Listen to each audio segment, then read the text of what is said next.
When desire feels good, you're in a place of being ready for the next inspiration and the next and the next. When desire feels good to you, then you are on your path of living happily ever after. If you have something that you want, especially those desires that you have wanted for a while, and you have not been able to identify consciously a clear path to the receiving of them, a clear path to the manifestation of them, then sometimes, nearly always, you begin to feel discord. You call it impatience or disappointment, or even fear, doubt. Sometimes you feel blame of others, or unworthiness that it hasn't come to you, or irritation that the same kinds of things are coming to other people but not to you. And so when your desire doesn't feel good to you, it's not on track, and that's why it doesn't feel good to you.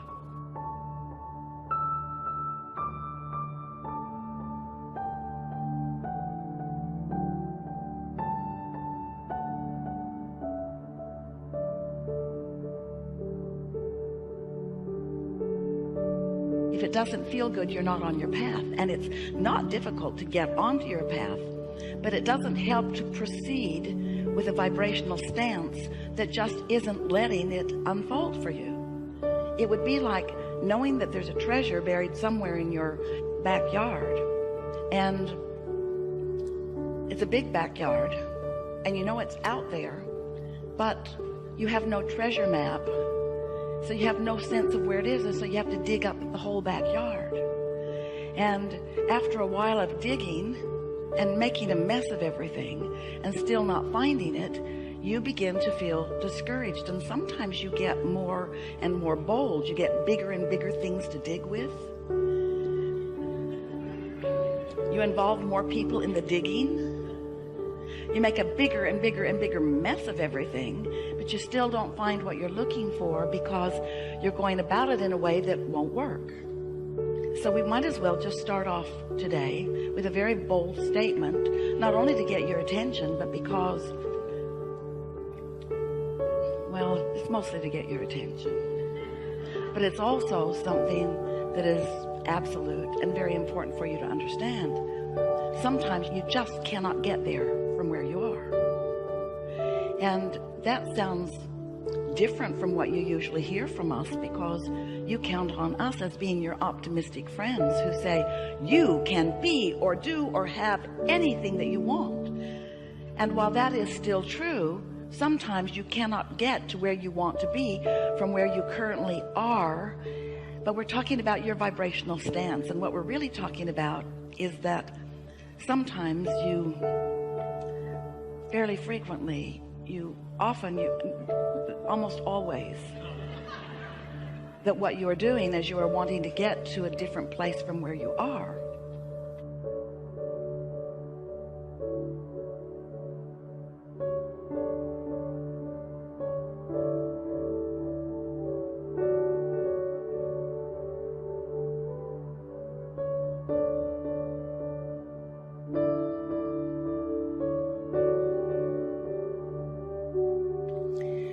You are approaching it from your physical. It's so nice to be physical. Observational. It's so nice to have the ability to see and hear and smell and taste and touch.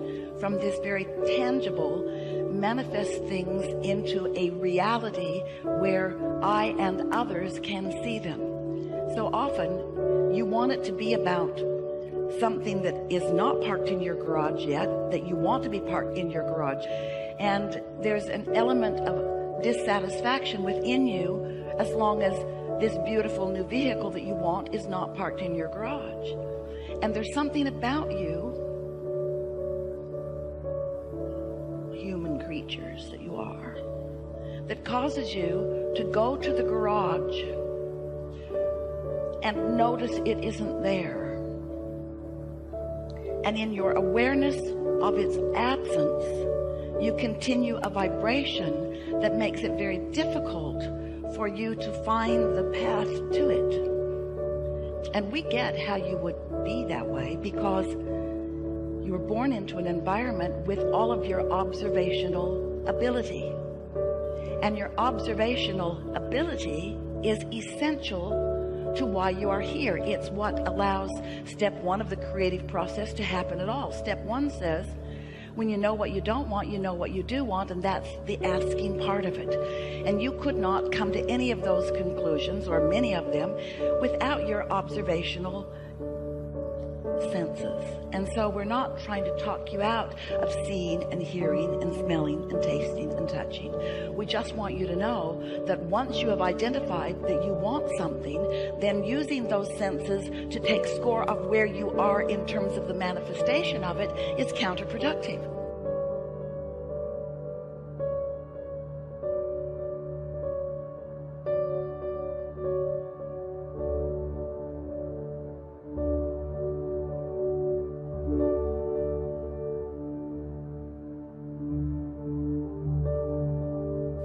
So it's like step one is ask, step two is source delivers it vibrationally, and step three is you've got to tune into the vibration of it so that you can translate the vibration of it into the thing that you want, or into the experience you want, or into the having of whatever it is that you want. But most of you are so involved in seeing and hearing and smelling and tasting and touching that you use your observational senses to help you with step one. I know what I don't want, and therefore I know what I do want, and what I do want is a new vehicle, or what I do want is a new relationship, or what I do want is an improved relationship, or what I do want is a better job, or what I do want is. And once you've identified what you do want, now we want you to stop noticing that what you do want isn't. That's what's tripping you up. It's the taking score of what you want. So you're not letting step one serve you in the way that it could. You're letting it serve you. You're launching the rocket of desire. You're creating a vibrational reality. It's what your vortex is, your vibrational reality. When you ask for something, it becomes vibrationally. And all that is source energy, your inner being, the very beginning of that which you are, all that you are, then gives undivided attention to this new birthing of this new desire, and holds it in a vibrational place where it can be yours. But you often are not tuning in to that vibrational place because you're still stuck in the step one place where you know what you don't want and you know what you do want, and you're noticing what you don't yet have. You just can't get there from there. So we've spent a few years visiting with you about how you live in a vibrational universe, and it's hard for you to get that because it seems to be very tangible to you. There's no point really in talking to you about the vibrational makeup of any of these things that are so obviously physical. You can tell me it's vibrational all you want, Abraham, but I see a chair and I really like this fabric.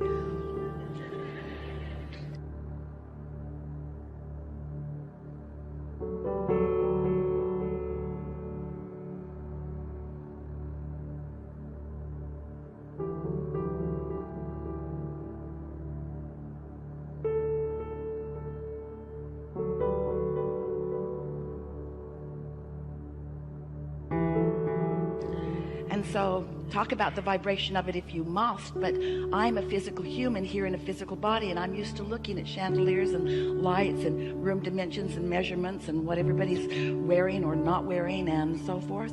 I like to see and hear and smell and taste and touch my vibrational reality.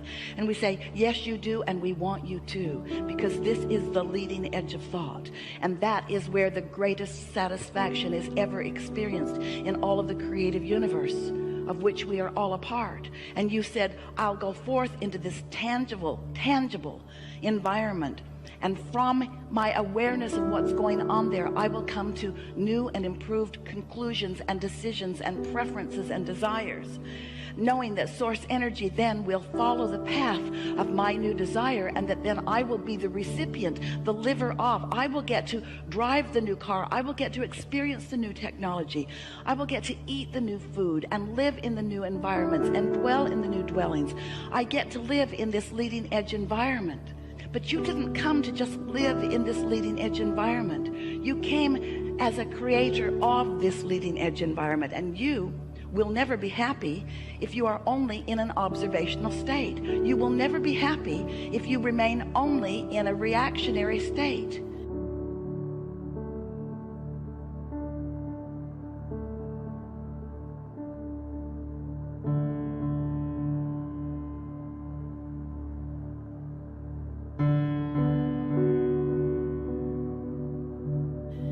You can't just observe and react and get to the improvement. It does not work that way. At some point early on in your understanding of this 3-step or 4-step or 5-step, we can put 100 steps on it. The first 3 are the ones that we really want you to focus upon. Step 1 is you ask. Step 2 is source answers. And step 3 is you got to let the answer in.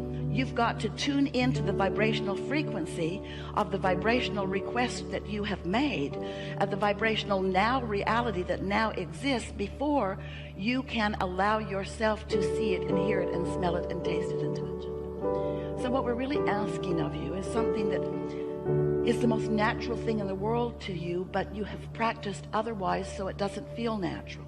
What we're asking you to do is to think less specifically about the things that aren't working out the way you want them to, and think more specifically about the things that are working out the way you want them to. Rather than look at the problem and define it and then attempt to solve it from your awareness of the problem, which is never something that will work out for you, because when you're looking at the problem, you're a vibrational match to the problem. You're perpetuating the problem. You are in the receiving mode of more of the problem.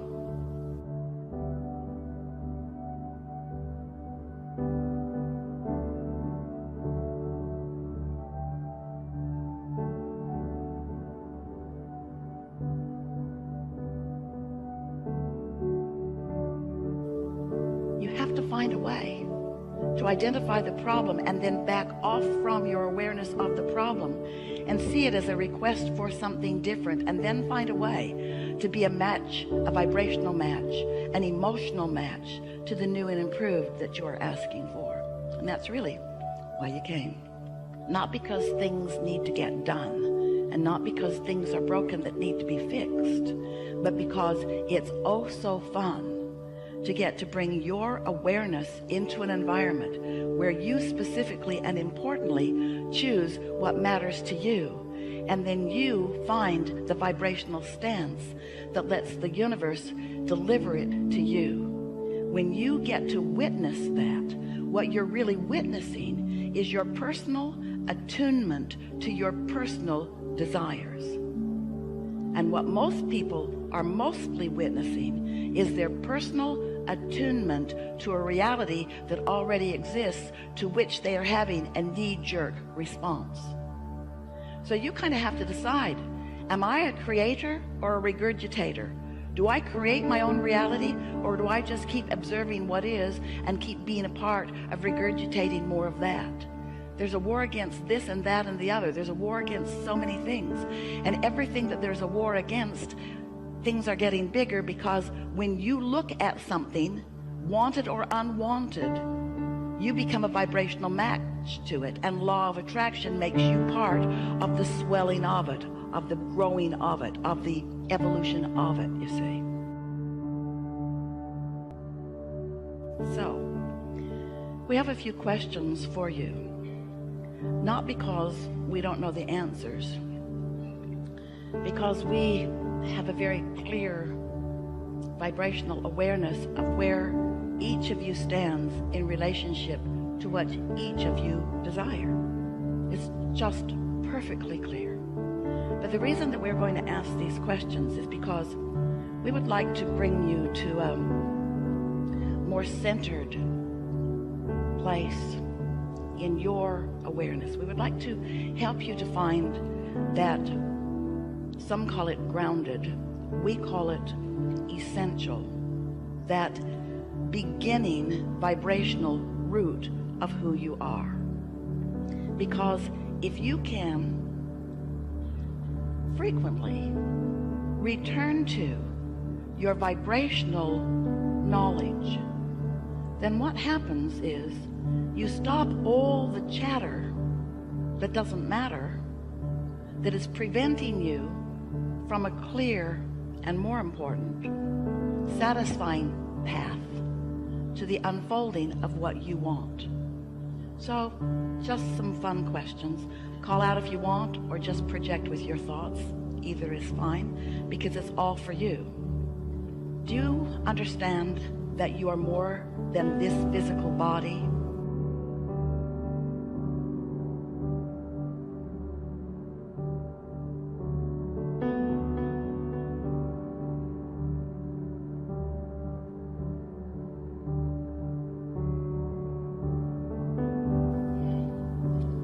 Is it logical to you that you have been before this physical personality and that you will begin following this physical personality?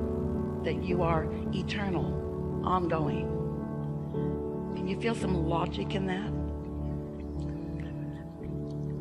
Can you feel that there is not a veil or a wall or even really an important differentiation between the non-physical part of you before you were born and the physical part of you now that you are born? In other words, can you stretch your awareness of who you are to include who you really are, the whole of who you really are? Can you acknowledge that you are sourced, that there is a source of you who is in real time aware of you? That's really the question. A non-physical part of you, keenly aware of this physical part of you. Can you find that knowledge?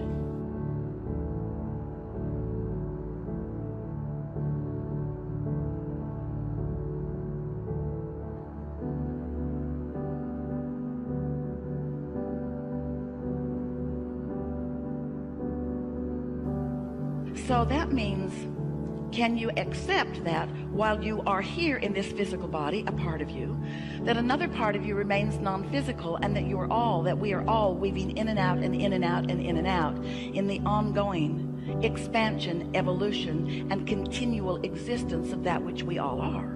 In other words, for expansion, your part is so essential to the equation. And for stability, our part is so essential to the equation.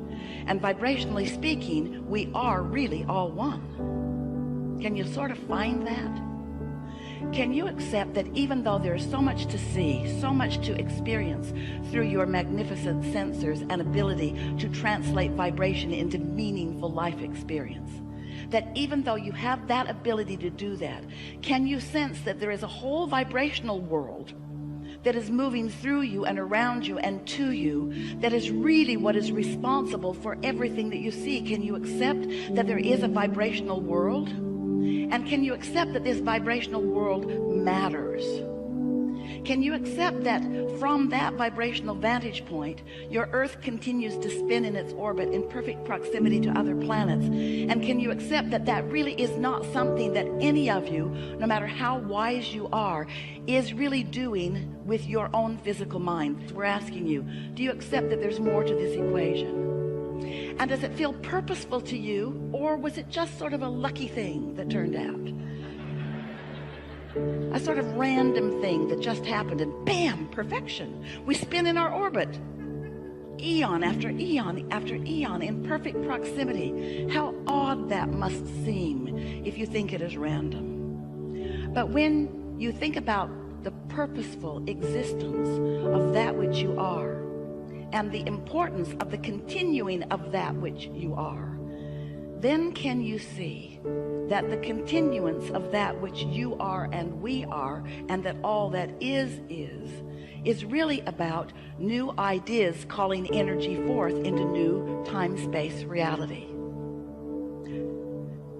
Do you think that as you're here in this physical body, in this magnificent time and place, do you think that there's another realm somewhere else that is really more complete, more perfect, more finished, that you are striving to join? Yeah, we thought you might think that, but it's not like that. It's not like that.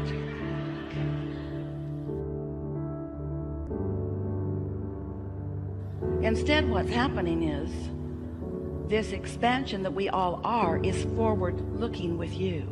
That's why you matter so much to the equation. You're out here on this leading edge, having first-time exposure to first-time surroundings and first-time exposure to first-time experiences, and you're coming to personal conclusions about what you prefer within it. And as you do that, you're launching these vibrational rockets of desire, which are the reason for the expansion of the universe. We say these things to you because you don't really know how important you are to the equation. And because you don't really know how important you are to the equation, often you squander your importance by being reactionary to what's already manifested instead of being wise in your energy flow in the creation of the new. Did you follow that just a little bit? When you see something and you know you don't like it, and that's all right, that's what step one is, but then you stay fixated on what's wrong with what you don't like. You hold yourself in a pattern of vibration that does not allow you to be the receiver of the improvement, because the vibration of the question or the problem is different than the vibration of the answer or the solution. So what we're really saying to you, in the lightest way we can say it, and we think you can follow it given the questions that we just asked and that you just answered, you're sort of, most of you, stuck in step one. Sifting and sorting and evaluating what is. So enamored with the physical creation that you've forgotten that you're creator. It would be like being a really wonderful artist who has created a really magnificent statue, and then you just spend the rest of your life, this isn't really as magnificent as we are describing, but then you just spend the rest of your life admiring what you created that time way back then, and not allowing the juices to keep flowing. And so the satisfaction factor of this creation, no matter how magnificent it once was, or no matter how many people once thought it really was beautiful, it will not continue to satisfy you for very long, because what satisfies you is reaching for more and finding a way to line up with the more. What satisfies you is being an extension of source energy and allowing that source energy to flow through you real time.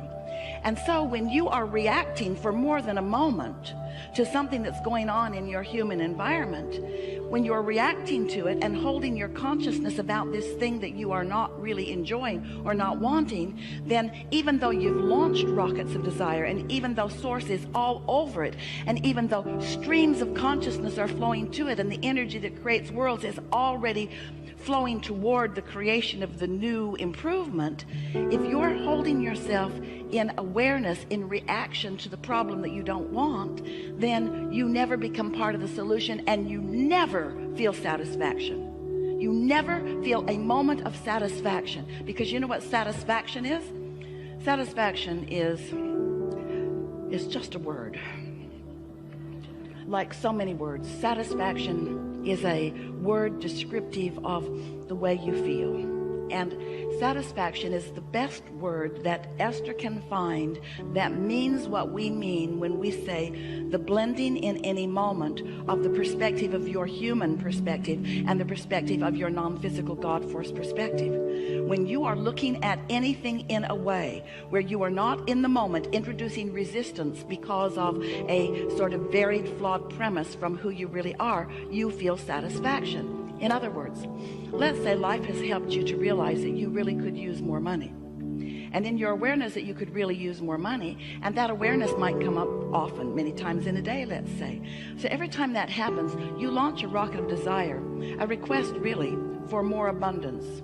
And each time you do that, your abundance grows vibrationally in what we are referring to as your vibrational reality. It's like the beginning steps of the creative process.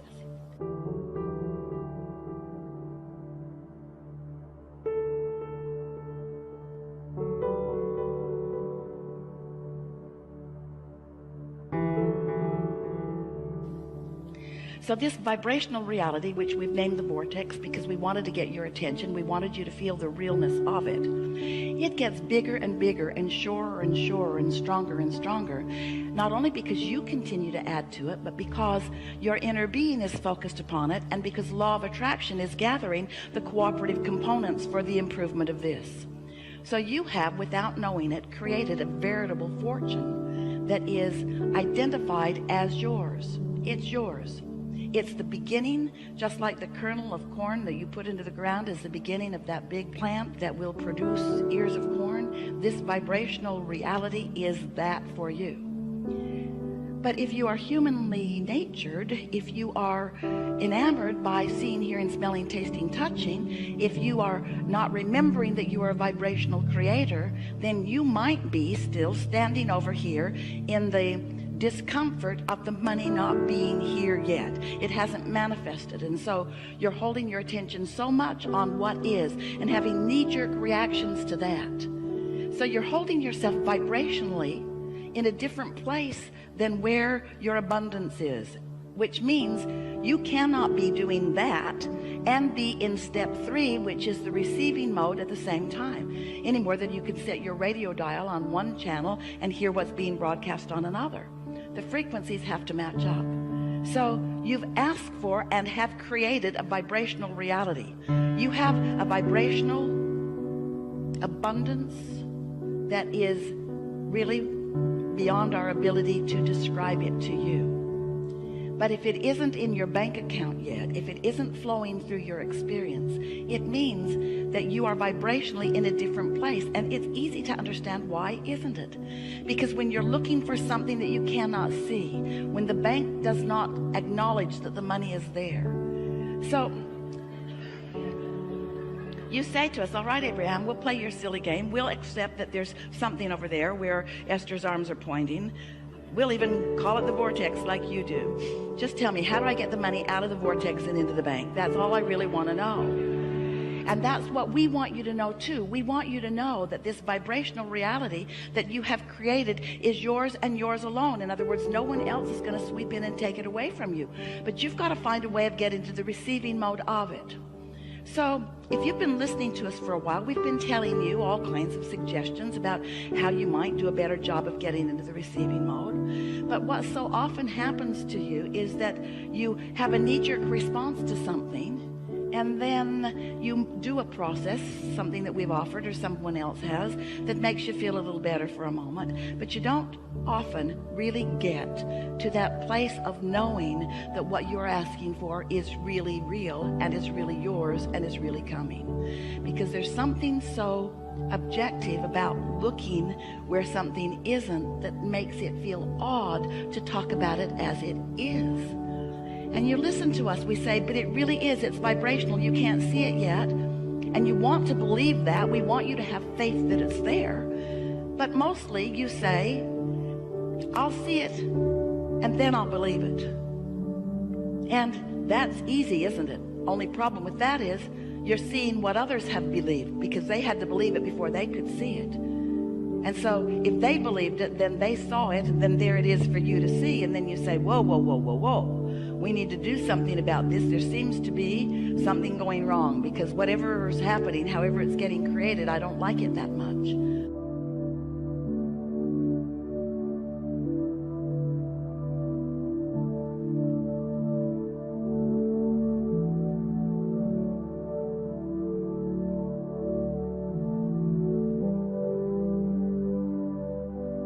And we want you to understand that you get to modify it for yourself all day, every day. And that the energy that creates worlds is backing you up in support. So, you want more money. And let's say for right now, there isn't enough for you. You don't have access to it. It's not ready for you to spend. And when we say you can spend your vibrational currency, you say, Abraham, go talk to someone else. Vibrational currency is not what I really need right now. I need currency, not vibrational currency. I need currency. And we say, and therein lies your problem, because your need for the currency you don't have will keep you from resonating with the currency that you do have. And until you begin to resonate with the currency that you do have, it can't become bigger. In other words, these thoughts cannot turn to things. Have you been hearing us talking about turning thoughts to things? You got to wonder how things happen. Where does the economy come from? There are not pipelines from other planets piping in resources.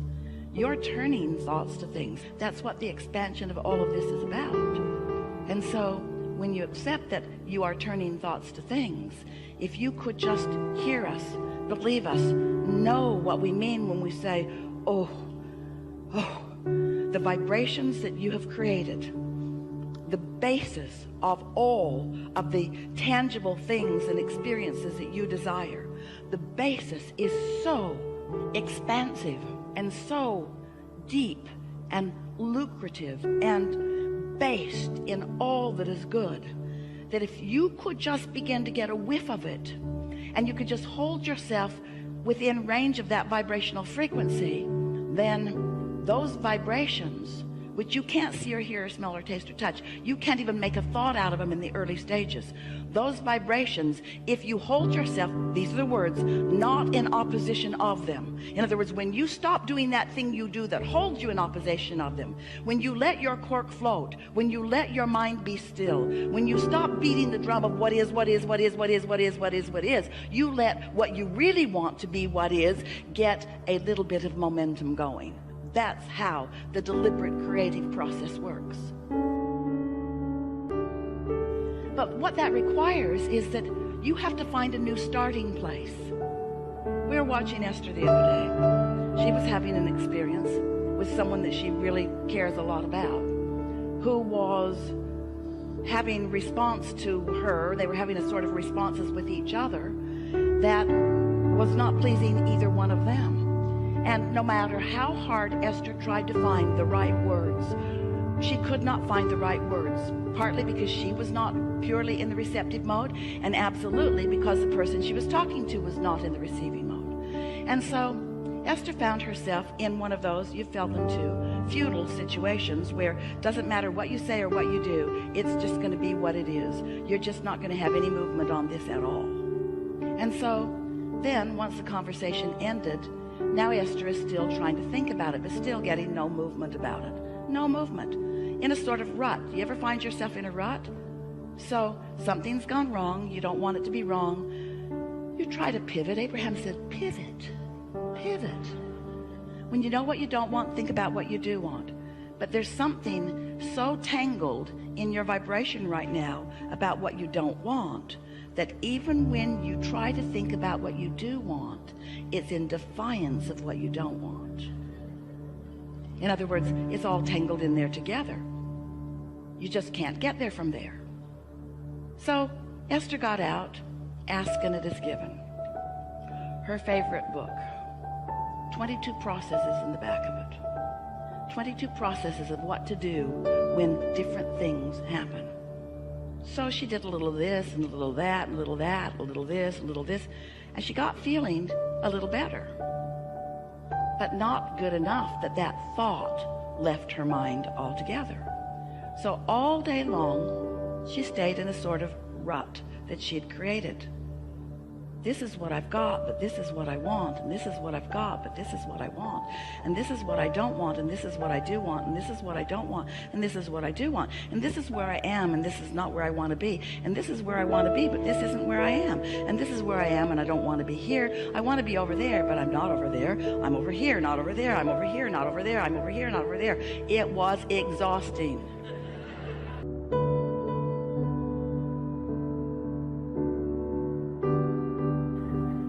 No movement whatsoever. How often do you stay right there relative to your money, relative to some specific relationship, relative to your employment or lack of it?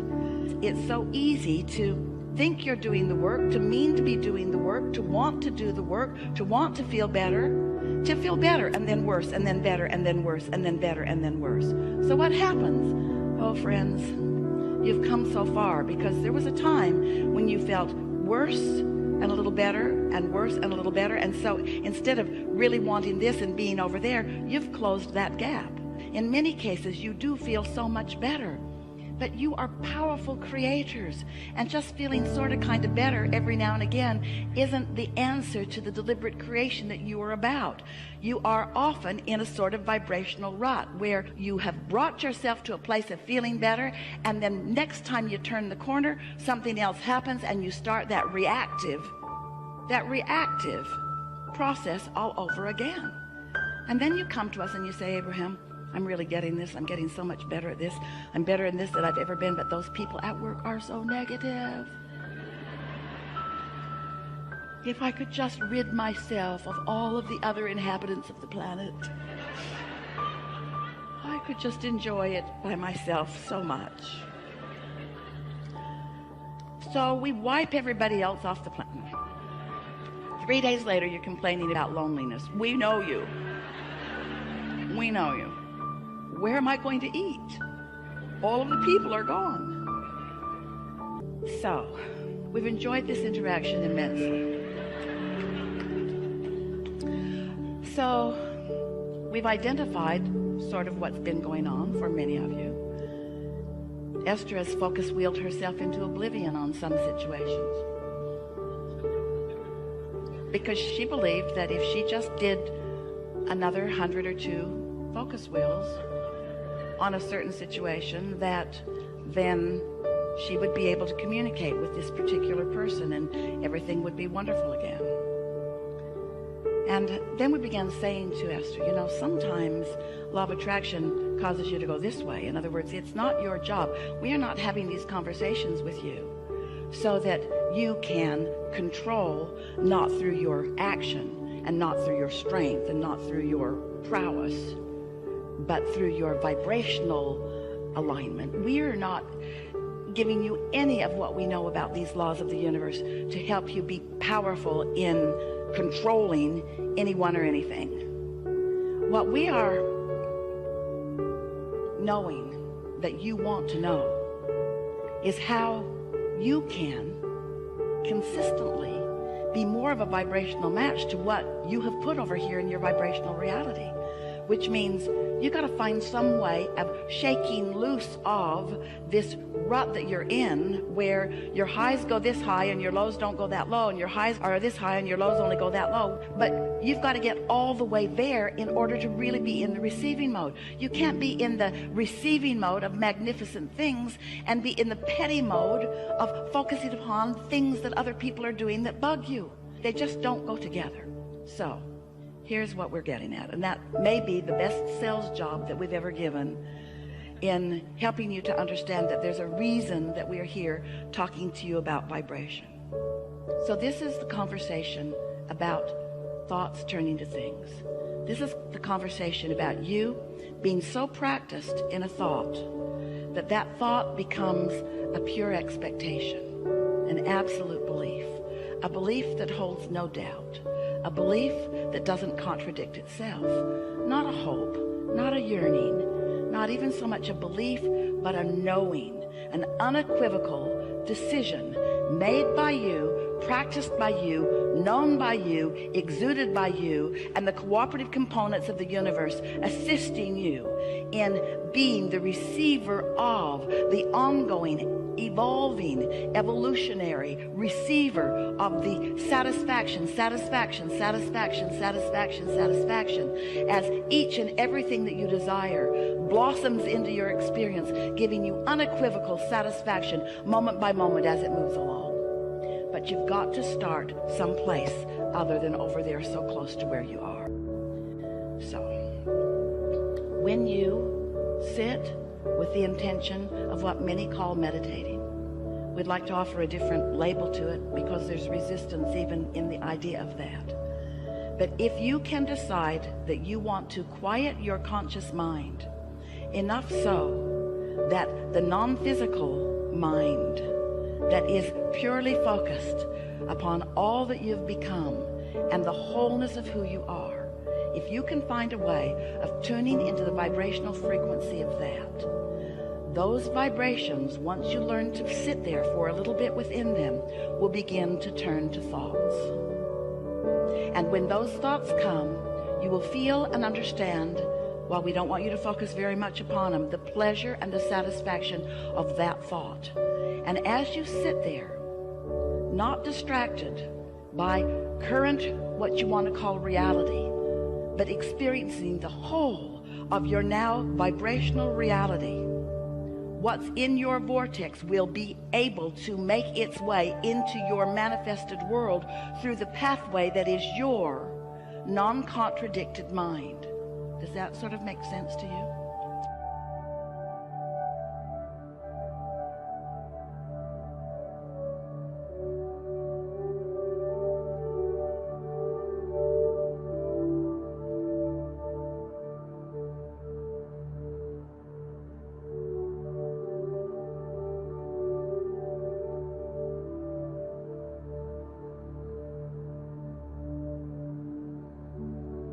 So, have you ever sat to meditate? Do you sometimes do that? Are you doing it on a semi-regular or regular basis? And when you sit to meditate, when someone suggested to Jerry and Esther that they meditate, as soon as they got away from that person in the car, they said, that's just weird. Jerry said, I think of myself more as a business person. Meditation just seemed weird to them. That was many years ago, and to many it still seems weird today. But it's because there's not an understanding of what it means. Meditation, if you understand it, and you're about to, will take you back to the core vibration that is unchallenged by beliefs that are keeping you from what you want. Meditation will take you to the vibrational frequency that your inner being is, and as you're able to maintain it for a little bit, law of attraction will bring momentum to that. So when we talk about law of attraction, what we're really talking about is momentum. We're really talking about you being at some starting point, and law of attraction bringing the next and the next and the next and the next and the next and the next and the next. So if you're irritated by something, law of attraction will bring you more and more and more and more and more and more and more and more and more of things like that. If you are in love with life, law of attraction will bring you more and more and more and more and more and more and more and more of that. But we love you so much. We love you so much. You are sloppy in your thinking. You are reactive in your thinking. You are letting everything in the world be the reason that you are offering the vibration that you're offering, and then you are in opposition to what you really want. You can't get there from there.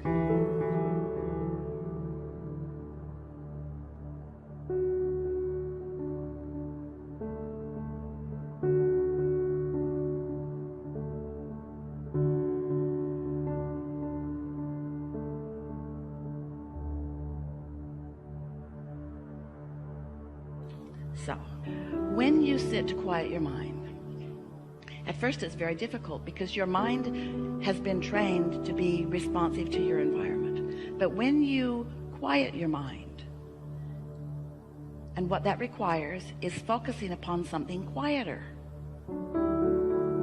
Esther sat to meditate yesterday, and she had a load of clothes in the washing machine.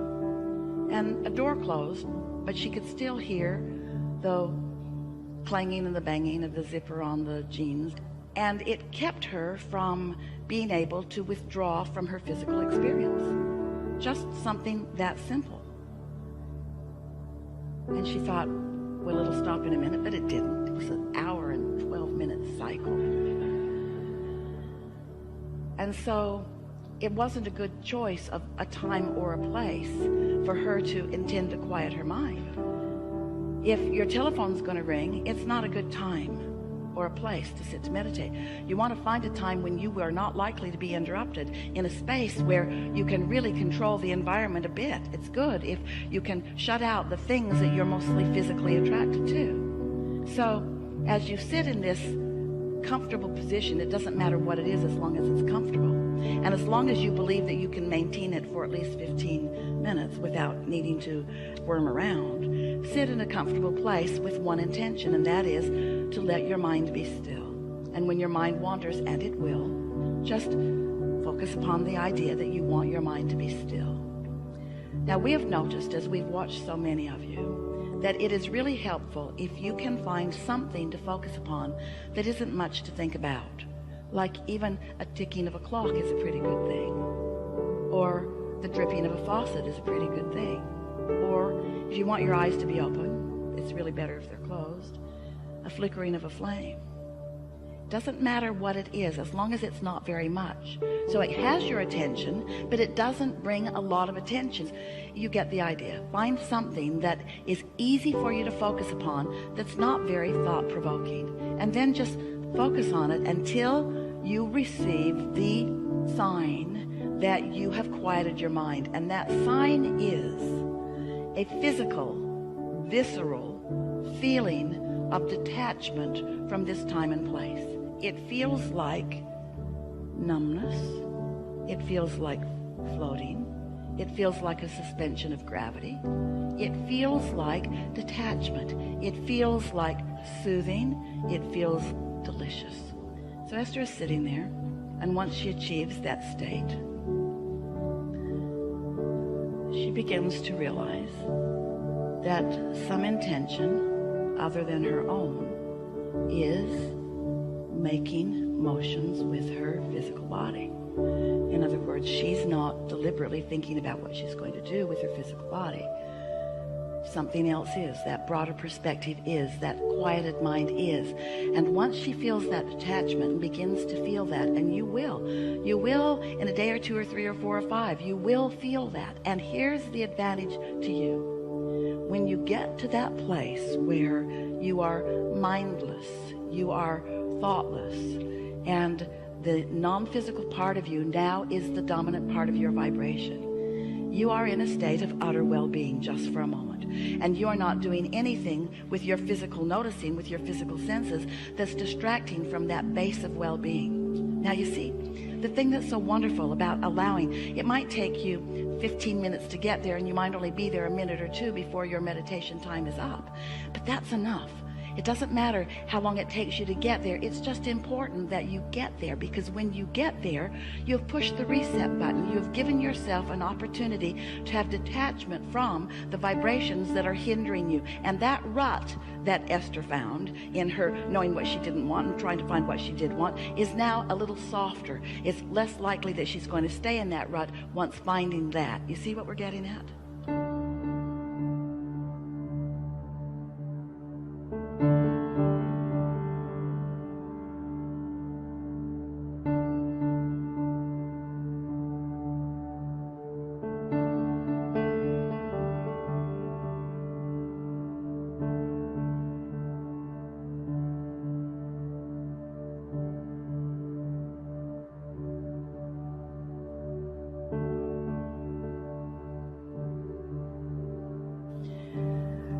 We can feel that you're not feeling very engaged in the idea of this, but the reason that we're sticking with this subject anyway, even though you might be feeling a little resistance to it, is because we know that if you will allow yourself that quieted place, it's like a high-rise building that somebody has told you is not steady on its foundation, and so you just put more rebarb up in the top of it and more concrete and try to guy it out, maybe to sky hooks or to other buildings or maybe to the ground. But if the foundation of that building isn't secure, it's not going to stand in that secure place very long, and neither are you. And meditation will take you back to your primal, not quite the right word, but you know what we mean, to your grounded, not quite the right word, but you know what we mean, to the very base, to the core of you, to the vibrational center of that which you are, to the goodness that is you, to the whole that is you, to the vibrational reality that is you, to your inner being who knows everything that you are wanting and knows where you stand in relationship to everything that you want.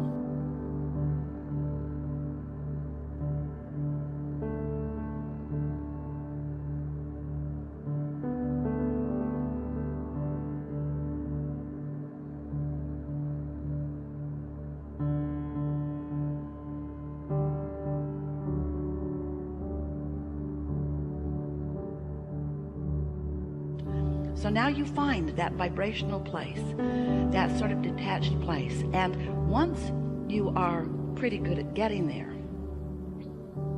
have you ever gotten there? You know what we're talking about? Once you are pretty good at getting there, what you will notice, if you will allow yourself to stay in that vibrational place for a little bit, is that the vibration will begin to turn to thoughts. Thoughts will begin to occur to you. And you will know the perfection of those thoughts because of the way they feel as they come across your mind. Now, when the thought comes, don't try to think about it. You're in the receiving mode. Receive the thoughts. Receive the thoughts. Let your vibrational reality and your inner being be the deliverer of the thoughts. You are the receiver of the thoughts. And as you allow yourself to be the receiver of the thought, and you don't contradict the thought by, oh, I wonder if that was my thought, or if that was my inner being's thought, or I wonder if I really thought that, or who thought that, or was that a good thought, or was that a bad thought? I don't even know if I'm thinking good thoughts or bad thoughts. I'm not sure. Just let it be. And as you just let it be, law of attraction and momentum will cause that thought to become more and more and more until an idea will explode in your mind that will make you say, this meditation's over. I got places to go, things to do, people to see. In other words, you'll find yourself very soon feeling enlivened for the day. And it doesn't take more than about a week of that, and we're only talking about 15 or 20 minutes, before, as you begin your day like that, then everything in your day, these ruts that you've been in relative to different relationships or different situations, will begin to soften out. They will begin to dissipate. The problems will dissipate. And if you don't get too carried away in taking score of what's dissipating, and instead you just enjoy, you just find the satisfaction factor in finding your clarity and your strength. Oh.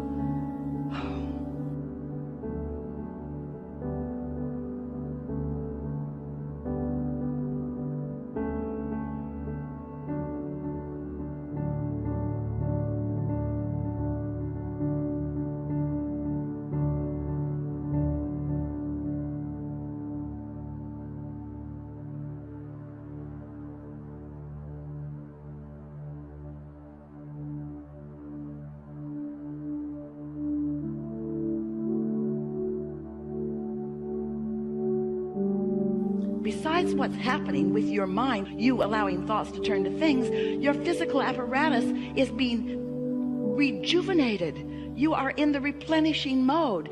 Everything about your experience is being enhanced and improved because you are allowing yourself a respite from the contradictory thoughts that you didn't even know you had, that are in the form of beliefs that you've picked up along your physical trail in defense of the world that you are defending yourself against.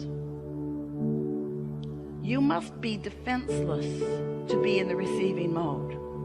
And that feels so weird, because that sounds like, oh, but what if there are bad things trying to get me? And we say, the thing is, no bad things are even after you unless you're thinking about them. So when you defend yourself against them, you're putting more thoughts that you need to defend against. You sort of kind of get what we mean by that?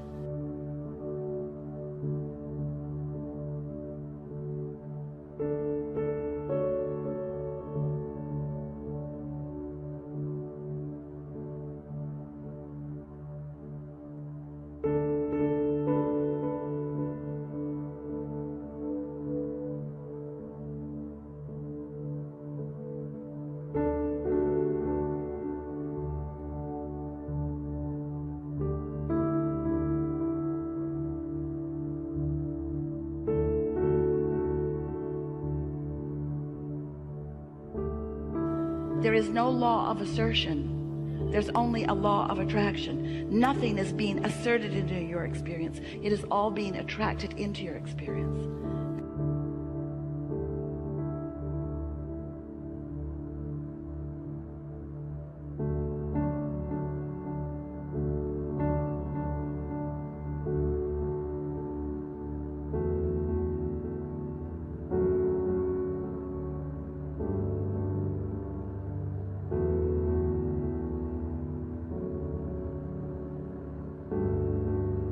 So, it's such a good time to return for a little while every day to the true nature of your being, where you allow the full force of goodness and wisdom and clarity to demonstrate in your day-to-day experiences. It is our promise to you that you will notice an improved manifested state right away. But we don't want you to take score, because we want for a little while your attention to be off of your manifested state.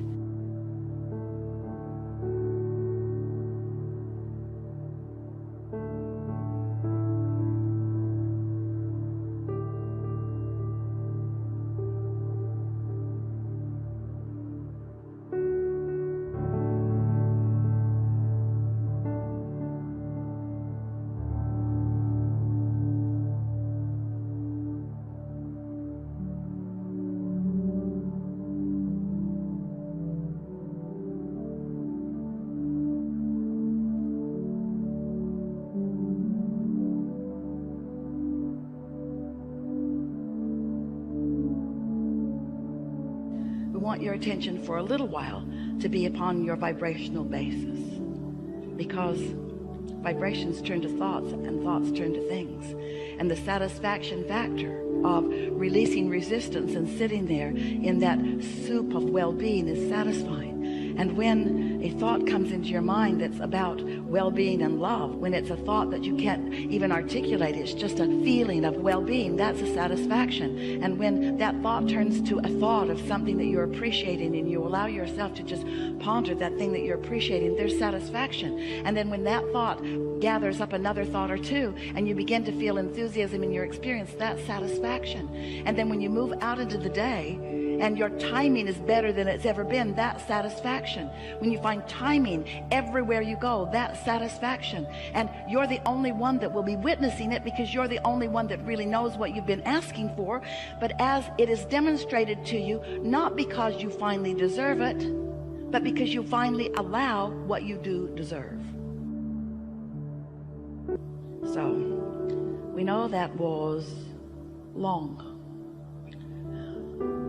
We also know it is the most important thing that you've ever heard, because, friends, you're trying, we know you are, you're trying to break through, but you're not starting with enough momentum.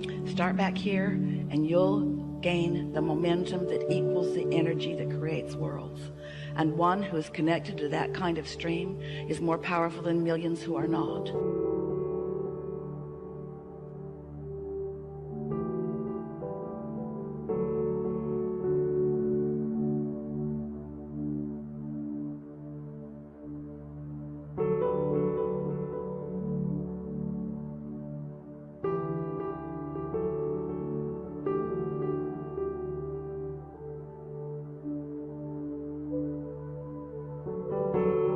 You can be a force for the goodness that you are. You can be a demonstrator of the well-being that is for everyone to receive. But you've got to allow yourself enough momentum that you're not distracted by the next thing that comes along, or the next thing that someone says.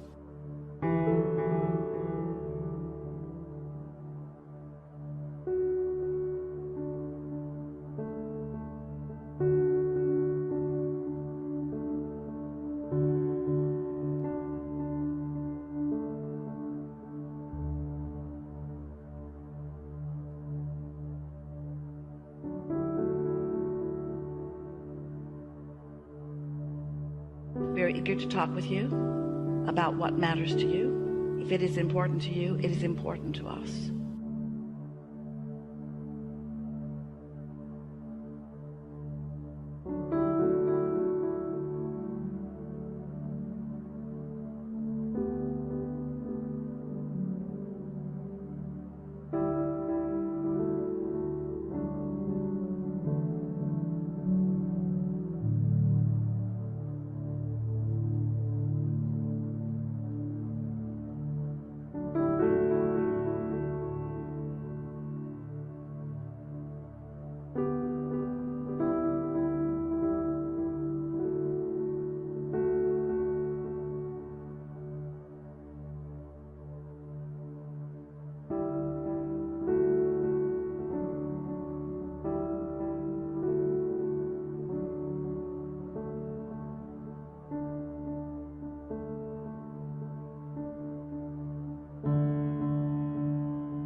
When desire feels good, you're in a place of being ready for the next inspiration and the next and the next.